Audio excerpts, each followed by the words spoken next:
Hey all, welcome back to the latest podcast. So I'm going to start off with a quick thank you to Gillian Murphy and Jack Bulger, who have been my guests so far this year. I have another couple coming during the year. So a big thank you to them because it's not an easy thing to do to just jump in and start doing it. And I want to give a shout out to Out the Gap podcast, the episode Life Up on the Hill, Life in the Blackstairs Mountain. It's a podcast similar to my own. It's an episode similar to my own in the sense that it's life in the hills, chatting sheep. It's really good episode. So if you like listening to my episodes and me chatting, check out that episode. It's very good and really easy to listen to and fair play to know. So where do I start? Well, I'm going to start with Tullamore Show, and I'm going to start with the judging and things like that. So in a previous podcast, I talked about shows and bits and pieces, and I talked about, not kind of negative, but kind of not fully positive things. So today, I want to be fully positive, and I want to just say it, how good it was. So basically, I want to talk about the commercial sheep, because that was the section that I was watching intensely and was kind of understanding. And I was involved in it with some lambs ourselves. So I want to give a shout out to Pat Oliver, who is, from our perspective, stock judge of the year. And I'll explain in a minute or two why I mean that.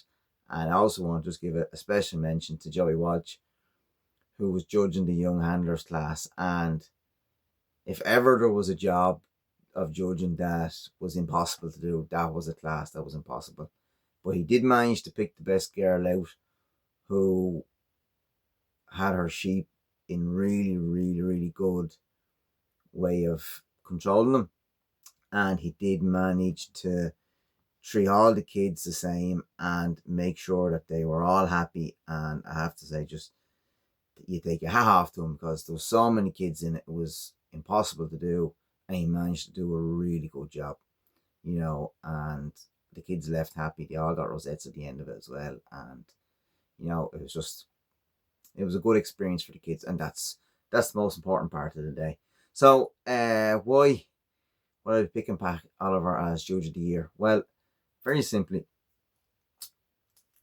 he was judging in the commercial class. And we were in the class of the store lambs. And our lambs, I didn't weigh them now, but I'd say if they were 38 kilos is all they were, and they weren't fully fleshed. They were strong, but they weren't fully fleshed. Then there was other lambs in it that were better lambs than ours. And then there was other lambs in it that they weren't store lambs. They were probably pedigree mammies and pedigree daddies. And I'd say if they were factory lambs, or they could have been butcher's lambs, whichever you want to call it, they were in it. And he gave them no prize. Basically, he gave first, second, and third in the class. And he said to them, he said, when we call it to him, he says, right, he says, this class is store lambs. That means the lambs have to be almost finished. And sorry, lads, them lambs are too good. So he only gave first, second, and third. And I just thought to myself, hallelujah. Here is a judge that has actually judged the sheep properly. And I have to say, it was just so nice to see. But that's only, we got third, which we were delighted with. But that's only part of the reason. So the second reason is he done the same thing in another class. There was stock that was too good for the class they were in. And he just said, lads, they shouldn't be in the class. And I think it was great to see. And really, to be honest with you, it's something that other shows should take note of. Because quite a few people came to me during the day who've listened to the podcast, and there are lots of concerns about the shows. And, so it's quite interesting to see other people's views. But also, when he was judging the stock, he was judging the rams, he was judging everything, he was judging down along it, and pairs and all that. There was young people had stock in it that may not have that didn't win, may not have got placed. He went to them and told them why they didn't get placed. Even the ones who came nowhere, he went to them and said, lads, he says, the other sheep are really good. He says, couldn't give you a prize today, we'll keep it going. It was really, really nice to them. And I just thought he took the time after the judging to make sure everyone felt well. And I just thought, as a package of judging and communication with everyone, from what I've seen in the shows in the last year, as I say, it's only this section I'm judging on, talking on, I just thought he was one of the best that I've seen, because he judged class that they were in, and it's a class that I would have had reservations about in other shows. And I just thought to myself, you know what, quite often people shout and give out about things, but I wanted to praise him and just, recognise the good job that he was doing, because Tullamore is a big show. It's a lovely show, and there's a lot of pressure there when you have a lot of people around the ring looking and watching. It'd be very easy to just do what everyone else does, but he didn't. He done what he had to do. So that's Tullamore. It's a good day. Be a lot of crowd there. Very warm. I think our sheep that was in it has took them a day or two to recover from it, being honest. Took ourselves a day to recover from as well. I was quite tired on the Monday afterwards myself. So, it is a good show, but like the dedication that people put into getting to it, leaving at 2 o'clock in the morning and not home till 10 and 12 o'clock that night, it is serious dedication. But then when you see the crowds that was around the sheep section this year, I think it was the biggest amount of people that was around the sheep section. It's kind of worth it then, because like I found with ourselves, a lot of people were coming up and talking to us and chatting away to us. We had a Cheviot Ram there, and a lot of people come up to the size of the Cheviot Ram and chatting about the breed. And we were supposed to put the Cheviot Ram, show them in a class, but the class got moved from where we were up to the far end, and then the young handlers was in the next class after, and I just said, no, I said, I'm not dragging that ram all the way up there, because it was a good distance and the ram's a lot bigger than me. And I said, no, it's too hot, too much hardship, so we just get vein and chips up to the young handlers, and that'll do for today. So on to the big boy ram sale. So we went down to Carrick to the big boy ram sale, and we stayed down the night before. We had some issues in the hotel, a little bit staying in it, but that's another day's conversation.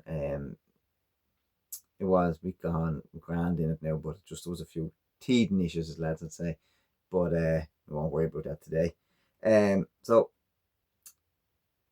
I got the catalogue sent to me at the big boy ram sale of what rams in it, but the genius that I am, I didn't really open it, and I didn't read it. So when I arrived into it, myself and Vane went in and checked around looking at rams, there was an awful lot of ram lambs there. And I was thought to be more hogger rams, but there wasn't. But there was a good few ram lambs. So I just said, right, okay, should have read the catalogue. But it wouldn't matter. Still, I had in my head to go, and I still was going to go. So we went around and wrote down the numbers of rams I wanted. What I was after was a Shartex ram or a Suftex. Now, me and Vane went through them, got registered, fixed up, and then Vane went back down to town. And I came back in and I went through them all again and had a little look around. And I says, right, I says, I'm going to go get myself into the ring, get myself up there early and get ready to roll. So I got myself in, go up against the ring, and it was about a foot and a half between me and the ring. And they were getting ready to bring the rams in. And the next thing was, this lad just comes, boom, stands in front of me. Now I'm only 5'6". He was 6 foot, and I was just looking at the back of his head. And I was there going, why? So that was alright. I was listening to the auctioneer, and they said, no, we're not bringing the rams in this way. They're going out and around and out this way. It was a grand job.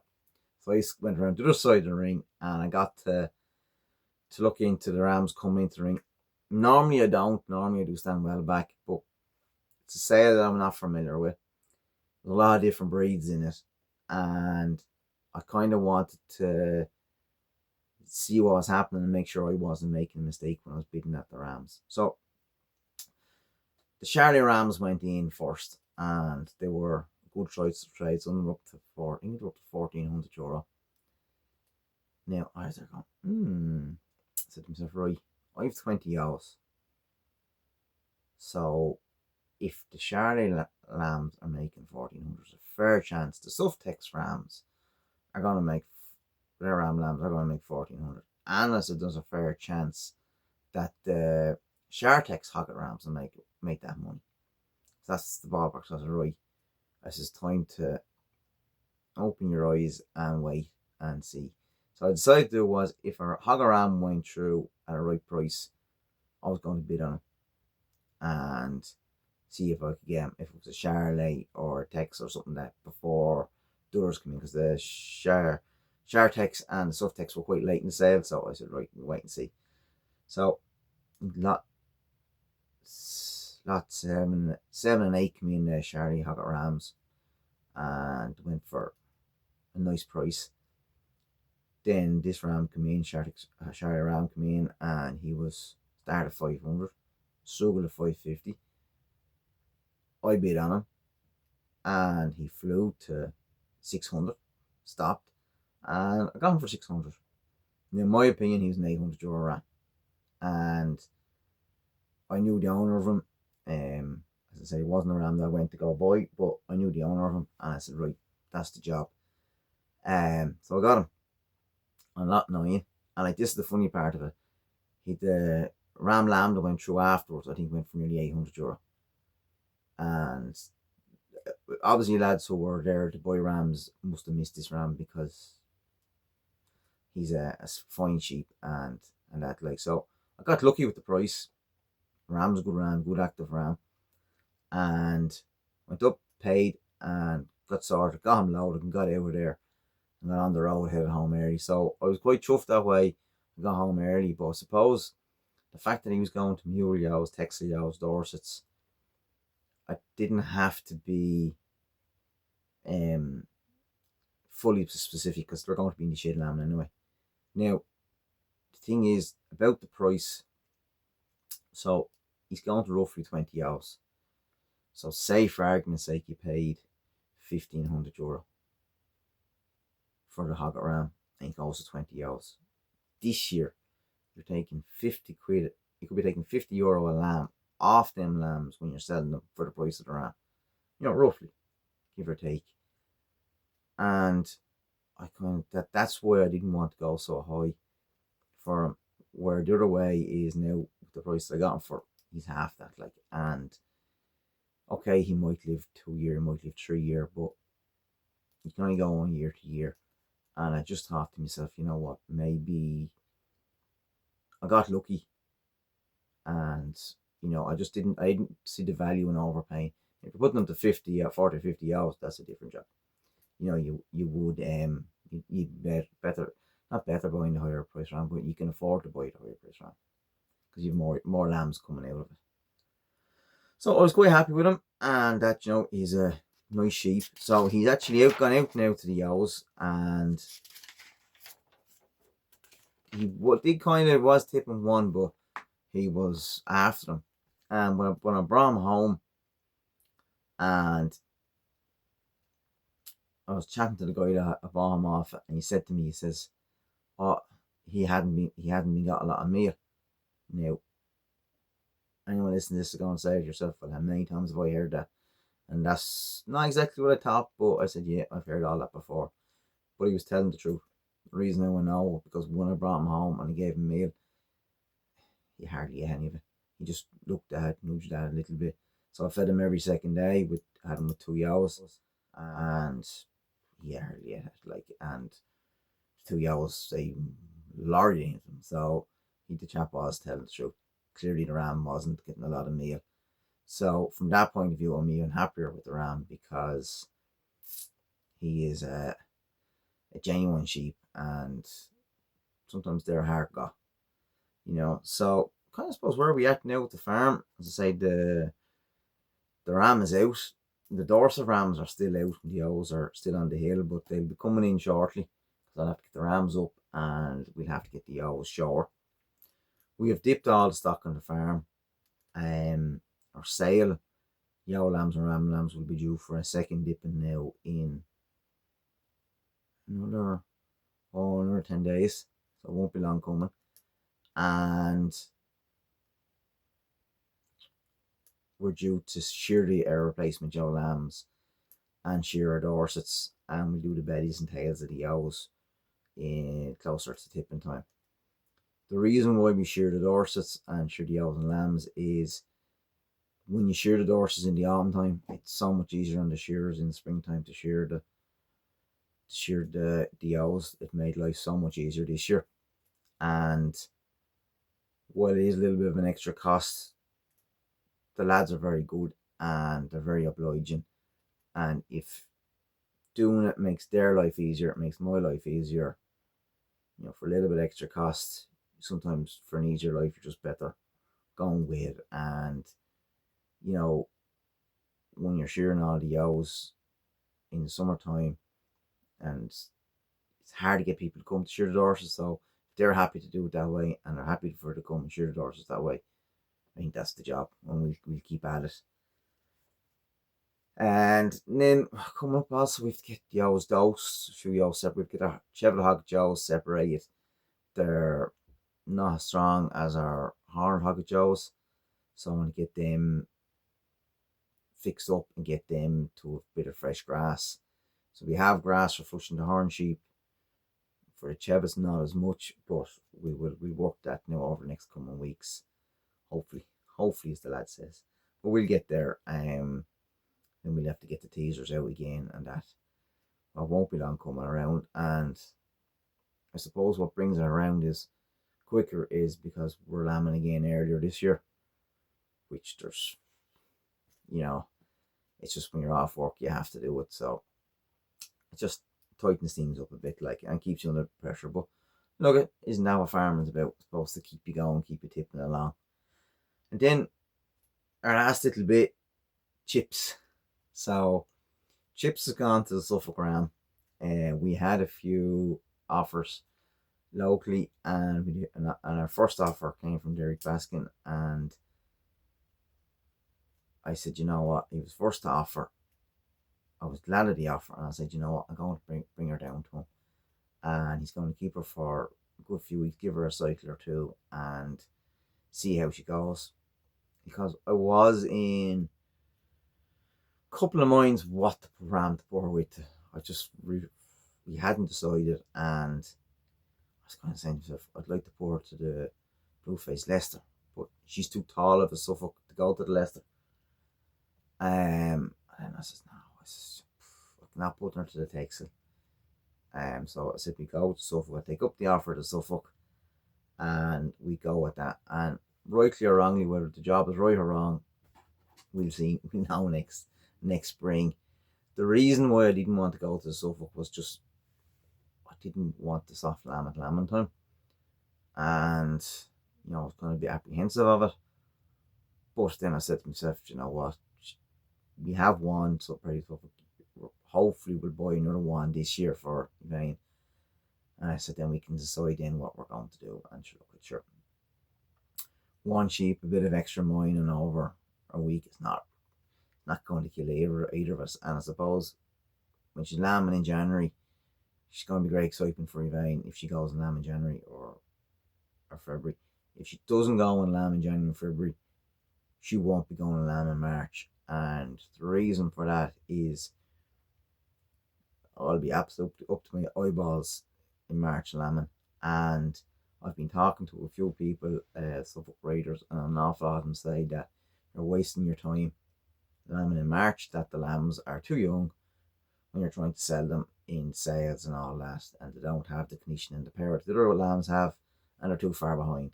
So they said that I've talked to a few people now, and they said from now on, if a yow doesn't lamb in February, that's it. After the end of February, they're not letting them back to the ram.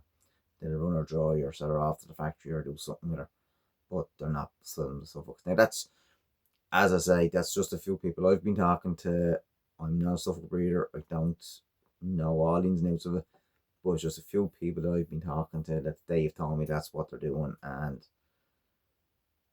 you know, obviously they know a bit more than I do. So that's today's podcast. It's kind of a short and sweet roundup, and you know, the year's tipping along. I think by the next time the podcast is out, we'll be a full year doing the podcasting. So I just want to say thanks again to everyone, and you know, it's really been enjoyable, and looking forward to what the next year has in store for us too when we get to there. So thanks all very much this evening, and chat to you all very soon.